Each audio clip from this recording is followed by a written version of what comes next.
Salut à tous les gars, aujourd'hui on se retrouve pour l'épisode numéro 19 de l'After Zap Image. On commence avec la première info, c'est la Juventus Turin qui renoue des contacts avec Blaise Matuidi, le milieu de terrain parisien. La Juventus était plutôt sur les dossiers Nemanja Matic et Emre Can, mais pour le moment les joueurs ils s'éloignent de la Juve. Donc la Juve se rapatrie sur un dossier qui est courant depuis des années, ça fait au moins 2-3 ans qu'on entend souvent parler de Matuidi du côté de la Juventus. En ce moment, en plus, la Juve, durant leurs matchs amicaux, ils ont utilisé plutôt Claudio Marchisio au milieu de terrain. Mais le problème, c'est que l'année dernière, Marchisio, il était très peu utilisé par Allegri. Bon, c'était souvent quand il y avait des blessures ou des matchs moins importants. Donc ça serait une belle porte de sortie pour Blaise Matuidi, même si je trouve qu'il n'a pas vraiment le profil pour jouer au niveau du milieu de la Juventus. Je trouve que les milieux à la Juve, ils sont plutôt techniques, même si bon, bien sûr ils ont un aspect défensif très intéressant, mais techniquement je le trouve bien en deçà des joueurs qui sont présents à la Juve. On continue donc avec une déclaration d'Antonio Conte, l'entraîneur de Chelsea, qui nous dit « Michy s'améliore grandement, il a réalisé une belle progression en peu de temps, c'est ce que nous espérons pour nos joueurs ». En ce moment, Chelsea, ils sont en Chine, donc ils ont des matchs de préparation, ils en ont déjà fait 2. D'ailleurs, hier, ils ont perdu contre le Bayern Munich. Et ce qui est important, c'est qu'on voit que Michy Batshuayi, il a déjà marqué 3 buts sur ces 2 matchs de préparation. On sait qu'il y a Alvaro Morata qui a signé, donc il devrait prendre sa place normalement. Diego Costa, pour le moment, il ne reviendra pas avec Chelsea, même si on entend surtout parler de l'AC Milan, mais pour le moment, c'est encore un joueur de Chelsea. Donc c'est bien que Chelsea il fasse confiance à Michy, il lui fasse confiance, il marque des buts, donc pourquoi pas rester, parce qu'on entendait aussi parler d'un départ de Michy du côté de la Turquie, mais c'est bien, il prend beaucoup de temps de jeu avec ses matchs amicaux, on espère qu'il pourra aussi jouer en première ligue. Ensuite, on voit une petite info transfert, c'est Swansea qui a proposé 17 millions d'euros pour le milieu de terrain niçois Jean-Michel Seri. L'offre a été refusée par l'OGC Nice. Il y a aussi Tottenham qui étudie la piste et Arsenal qui montre beaucoup d'intérêt sur ce jeune joueur. Un jeune joueur très très important au milieu de terrain à Nice. L'année dernière, il a fait une très très grosse saison, 7 buts, une dizaine de passes décisives. Vraiment un chef d'orchestre au milieu de terrain de l'OGC Nice. Il est assez petit ce joueur, mais qu'est-ce qu'il court sur le terrain. Donc ça serait vraiment une belle recrue pour Tottenham et Arsenal, parce que bon, quand même Swansea c'est un niveau bien en dessous d'Arsenal et Tottenham. Mais bon, ce soir il est quand même dans le groupe. Il ne faut pas oublier que ce soir Nice ils jouent leur tour préliminaire de Ligue des Champions face à l'Ajax. Il est dans le groupe, donc on espère qu'il va pouvoir quand même rester un an de plus au moins avec le GC Nice. On continue avec une déclaration de Unai Emery qui nous dit « Le club travaille bien et continue de bien travailler sur le mercato. On a beaucoup d'ambition pour cette saison. » Donc franchement, pour le moment, c'est à peu près vrai ce qu'il dit. L'arrivée de Dani Alves, je pense que pas grand monde s'y attendait. Donc c'est vraiment une preuve que Paris a de belles ambitions pour l'année prochaine. En plus, on n'oublie pas bien sûr le cas Neymar en ce moment, même si bon, on ne sait pas si ça se fera, mais si ça se fait, ce serait vraiment un coup énorme du Paris Saint-Germain. Donc c'est vrai, pour le moment, le PSG est plutôt ambitieux sur le marché des transferts et c'est que tant mieux pour la Ligue 1. Ensuite, on voit une petite info transfert, c'est que le Bayern s'intéresse à un latéral droit qui évolue du côté d'Hoffenheim, c'est Jérémy Toljan. Il est latéral droit, mais il peut aussi évoluer à gauche. Ça serait pour remplacer Juan Bernat qui s'est blessé lors d'un match de préparation avec le Bayern. Je crois que c'est les ligaments de la cheville qui sont touchés, donc il y en a un petit peu pour un bout de temps pour Juan Bernat. Le problème, c'est que Toljan, c'est pas vraiment son côté de prédilection, le côté droit, donc il est plus côté gauche. Et en plus, il a fait une saison, on va dire, c'était sa première grosse saison avec Hoffenheim, même s'il a très peu joué. Donc je ne sais pas si ça serait vraiment un bon choix du Bayern de recruter un joueur aussi peu expérimenté en Bundesliga. Enfin, on verra bien s'il trouve quelqu'un d'autre pour le remplacer, le Bayern. On continue avec Leon Goretzka, le joueur de Schalke 04, qui aurait un accord avec le Bayern pour rejoindre le club l'été prochain. Le transfert il serait officiel au mois de janvier. Le Bayern, ils font souvent ça, d'officialiser des joueurs au mois de janvier, comme ça ils sont sûrs de ne pas se les faire voler. Cette année, ils l'ont déjà fait 2 fois avec 2 joueurs d'Hoffenheim au mois de janvier. Goretzka, très bon joueur. Pour ceux qui ont suivi la Coupe des Confédérations, il a marqué de jolis buts. Il est assez puissant au milieu de terrain, très très grand joueur. Il a une très bonne protection de balle. Il a vraiment une bonne vision du jeu, donc ça serait intéressant, un très bon transfert pour le Bayern si ça se concrétise, malgré qu'il y a quand même aussi beaucoup de monde au Bayern. Enfin bon, on verra bien ça, on a encore le temps, c'est qu'au mois de janvier.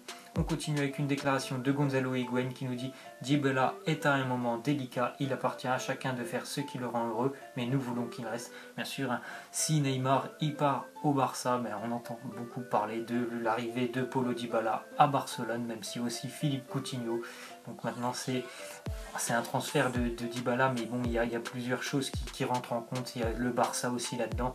Donc on verra bien s'il va partir. Moi j'ai très peu de doutes. Je pense qu'il va rester encore un an de plus. Déjà un an au niveau avec la Juventus. Mais enfin, on verra ça dans pas très longtemps. Ensuite, une grosse info, donc c'est Ousmane Dembélé, le joueur de Dortmund. Et ben, il y a Zinedine Zidane, l'entraîneur du Real Madrid, qui serait prêt à contrarier les plans du Barça pour le recruter et le prêter directement cette année au Borussia. Donc il viendrait au Real l'année prochaine. Pour le moment, c'est que des rumeurs, mais le Real il ferait coup double parce que bon, ils sont pas très loin de faire signer Kylian Mbappé.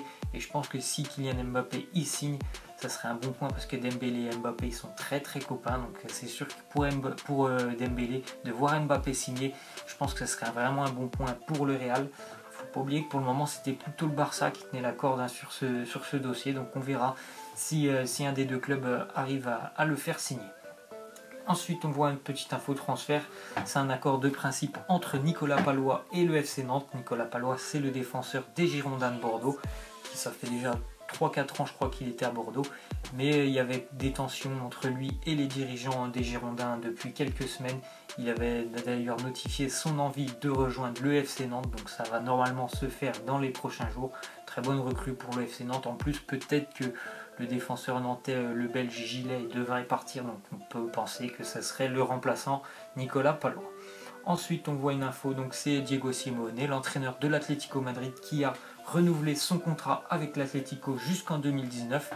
C'est super pour l'Atlético, moi qui suis fan de l'Atlético et aussi de cet entraîneur. Franchement, j'adore vraiment tout ce qu'il a fait à l'Atlético depuis qu'il est arrivé, toute cette grinta qu'il a mise dans les joueurs, toute cette envie qu'on voit quand l'Atlético joue. Je suis super content de la nouvelle. En plus, cette année, avec le nouveau stade, j'espère qu'ils vont vraiment faire de très très grandes choses cette année, l'Atlético.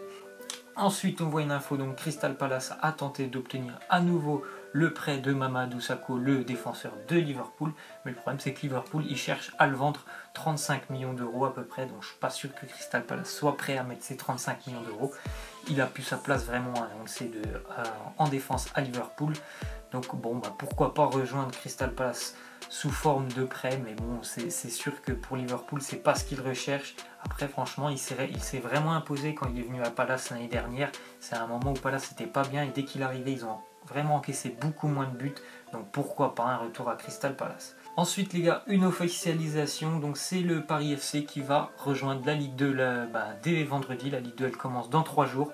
Donc hier je vous en avais parlé, on ne savait toujours pas qui de Bastia ou de Paris allait jouer en Ligue 2 cette année. Donc c'est officiel, c'est le PFC qui va rejoindre la Ligue 2. Donc le Sporting lui est relégué en national. C'est vraiment dommage pour le football corse et le Sporting. Vraiment un club quand même mythique du football français. C'est vraiment triste pour eux ce qui se passe. On espère qu'ils vont quand même remonter très très rapidement. On continue avec Kennedy, le jeune joueur de Chelsea, le Brésilien, qui s'est fait renvoyer du stage de préparation de Chelsea. Il était en stage en Chine avec toute l'équipe de Chelsea et il s'est fait renvoyer parce qu'il est sur les réseaux sociaux, il a fait n'importe quoi, je crois il a insulté tout le peuple chinois, on va dire. Donc très bonne nouvelle que Chelsea le renvoie chez lui parce qu'il est encore jeune, mais bon ça se fait pas quoi. Chelsea, pour eux le marché chinois c'est super important et quand c'est vraiment pas une bonne pub pour eux de voir quelqu'un qui insulte le pays hôte qui l'accueille là pendant leur tournée de préparation. Ensuite on voit une petite info transfert, c'est Renato Sanchez qui ouvre clairement la porte à un départ du côté du Milan AC. Pour le moment, lui aussi, il est en Chine, je crois, avec le Bayern pour les matchs de préparation. Mais il a dit, dès qu'on va revenir en Allemagne, je vais essayer de parler avec le Milan AC. J'aimerais les rejoindre parce que je suis encore jeune. J'ai envie de temps de jeu. Pour le moment, j'en ai pas au Bayern. En plus, Carlo Ancelotti, il a été assez évasif sur le sujet. Il a dit, on verra ça, Renato Sanchez. Donc, ce serait une bonne porte de sortie pour lui parce qu'il aura du temps de jeu avec le nouveau projet du Milan AC. Ça serait assez intéressant qu'il rejoigne le club. Sincèrement, il a très peu joué avec le Bayern Munich, mais on le connaît son talent pour ceux qui se souviennent encore de l'Euro. Franchement, c'était vraiment impressionnant ce joueur au milieu de terrain avec le Portugal. Donc on espère qu'il aura du temps de jeu s'il peut partir du côté du Milan. Voilà les gars, on va terminer avec cette dernière image. Donc c'est les matchs qui auront lieu aujourd'hui. Donc il y a Nice-Ajax pour les qualifications en Ligue des Champions. Il y a France-Suisse, les féminines. On va passer Islande-Autriche et aussi Barça United et Paris-Juventus. C'est ce soir dans la nuit sur beIN Sport. Je pense que je vais quand même regarder Nice-Ajax. Bon, si j'essaye de trouver un streaming parce que j'ai pas Canal+, vous me laisserez vous en commentaire quel match vous tente le plus dans ce choix, parce qu'il y a quand même du beau monde à Paris, Barça, Manchester, et aussi le match de Ligue des Champions. Donc vous me laisserez celui que vous allez regarder. Voilà les gars, c'est la fin de cet After Zap Image. J'espère que ça vous aura plu. N'hésitez pas à lâcher des likes ou à vous abonner, ça me fait toujours plaisir. Moi je vous laisse et je vous dis à la prochaine. Allez, ciao.